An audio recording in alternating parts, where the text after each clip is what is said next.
नमस्कार, मैं सुशील Tripathi financial research Hindi से। आज हम यहाँ बात करेंगे चावल की खेत प्रोडक्शन पे। असल में पूरे देश में जो इस बार बारिश हुई है वो अनबैलेंस्ड हुई है, कहीं ज्यादा तो कहीं कम। इससे खरीफ के फसलों पे असर पड़ा है।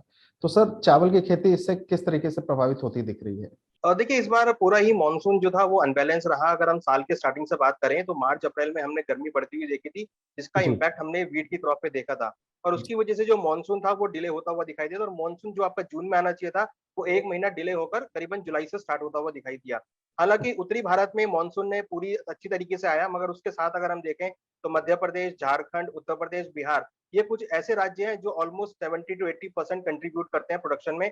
वहां पर जी। हमने बारिश कम होती हुई देखी, जिसकी जी। वजह से हमने देखा कि ओवरऑल 9 से 10 मिलियन टन के आसपास का जो क्रॉप साइज है वो कम एक्सपेक्टेड है कि जो यहाँ पर देखने को मिल रहा है। तो अगर हम देखें जो मेजर प्रोड्यूसिंग एरिया थे, चाहे वो आपका मध्य प्रदेश, झारखंड, बंगाल, छत्तीसगढ़, उत्तर प्रदेश, या फिर हम देखें बिहार, यहाँ से करीबन 10 से 11 मिलियन टन के जो आसपास का क्रॉप है वो वहां पर कम आता हुआ दिखाई दे रहा है, जिसकी वजह जी। से अनबैलेंस मानसून का एक सबसे बड़ा कारण ये देखने को मिला। तो आप कह रहे हैं कि सबसे ज्यादा असर जो है नॉर्थ इंडिया के स्टेट में होगा चावल की खेती पे।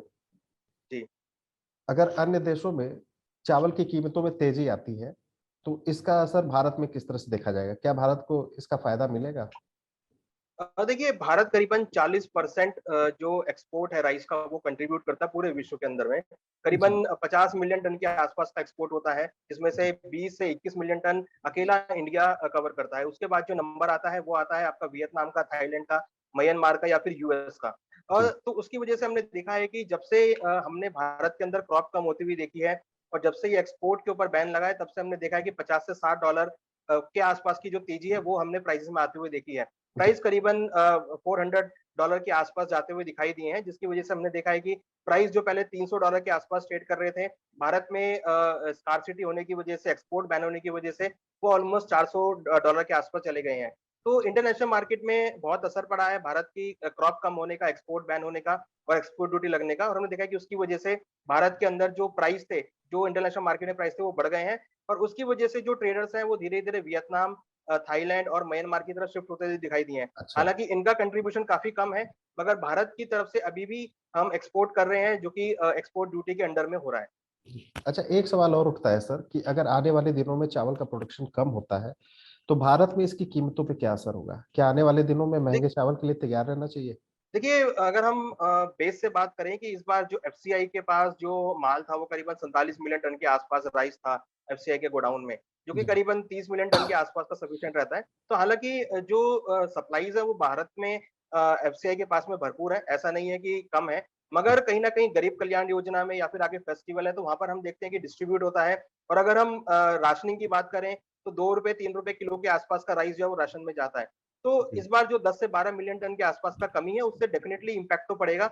हालाँकि अभी जो हम जो सीज़न हम देख रहे हैं, जो कि अभी हरियाणा, पंजाब में सीज़न स्टार्ट हुआ है, यहाँ पर अभी अराइवल कुछ कम देखने को मिल रही हैं, और अभी धीरे-धीरे अराइवल बढ़ेंगी। मगर अगर हम देखें तो सरकारी आंकड़ों के अनुसार ये माना जा रहा है कि जैसे-जैसे आगे अराइवल बढ़ेंगी तो क्रॉप भी समय पर आती हुई दिखाई देगी, और जो स्कार्सिटी है वो कम होती हुई दिखाई देगी। तो हमारा मानना है कि हो सकता है कि भावों में एक छोटी अवधि के लिए एक उछाल देखने को मिलेगा, मगर आगे चलकर जब अराइवल भरपूर आती हुई दिखाई देंगी, लेट्स से अगर हम दिवाली के आसपास देखें, काफ़ी अराइवल बढ़ती है मार्केट में, तो अराइवल बढ़ेंगे तो वहाँ पे प्राइस कंट्रोल होंगे। मगर तब तक हमें लगता है कि भावों में एक उछाल जो है वो राइस के प्राइसेज़ में आता हुआ दिखाई देगा।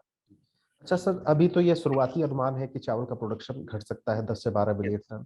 तो इससे जो भारत सरकार स्टोर करती है, प्रोक्योरमेंट जो है सरकार का, इस पे क्या असर होगा? जो फूड सिक्योरिटी भारत सरकार देती है, क्या इसके लिए एक चिंता वाली बात दिख रही है? देखिए, डेफ़िनेटली है। हमने ये व्हीट में भी होता हुआ देखा था। व्हीट में इस बार क्रॉप कम थी, तो जो प्रोक्यूरमेंट था उसमें भी हमने देखा था कि भारत सरकार थोड़ा पीछे रही थी प्रोक्यूरमेंट करने में।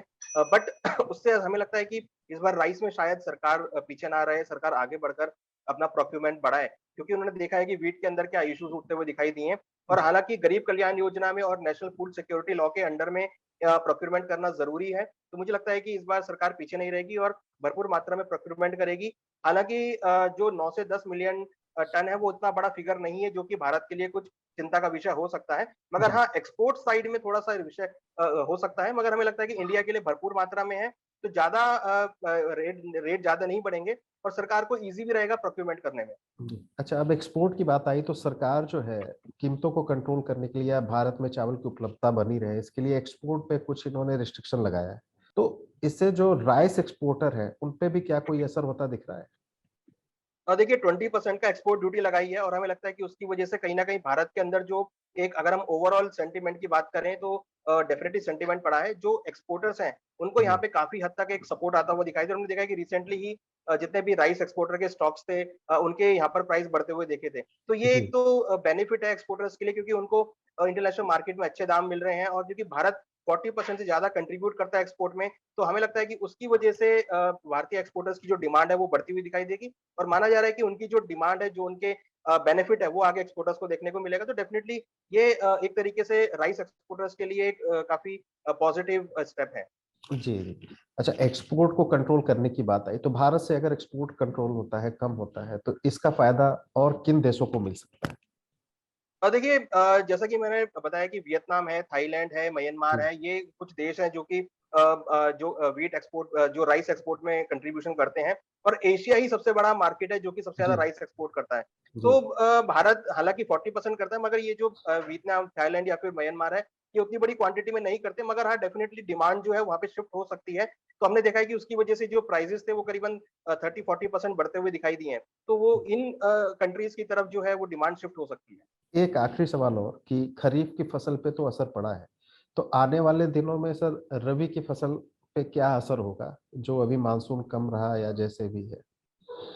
देखिए रबी में अगर देखें तो करीबन 18 से 20 मिलियन टन के आसपास का कंट्रीब्यूशन आता है, तो मुझे लगता नहीं कि उसमें ज़्यादा इम्पैक्ट देखने को मिलेगा, क्योंकि जी, जो बारिश हुई है इससे सॉइल कंडीशन काफ़ी अच्छी हुई है। तो जी, जो रबी के अंदर क्रॉप्स हैं, मुझे लगता है कि जी। उनके लिए काफ़ी अच्छी ये कंडीशन बनी है और हम मान के चल रहे हैं कि रबी में जो-जो क्रॉप्स होती हैं, चाहे वो स्पाइसेस हो, चाहे वो राइस हो, मुझे लगता है कि चाहे व्हीट हो, मुझे लगता है कि उनके लिए काफ़ी अच्छा सेंटीमेंट बना है और आने वाले समय में जो इस साल हम थोड़ी-सी कमी देख रहे हैं, वो अगले साल पूरी होती हुई दिखाई देगी। सर, आपने हमारी बातों का जवाब दिया, इससे चावल के उत्पादन कीमतों को लेके बहुत सारा कन्फ्यूजन दूर हुआ।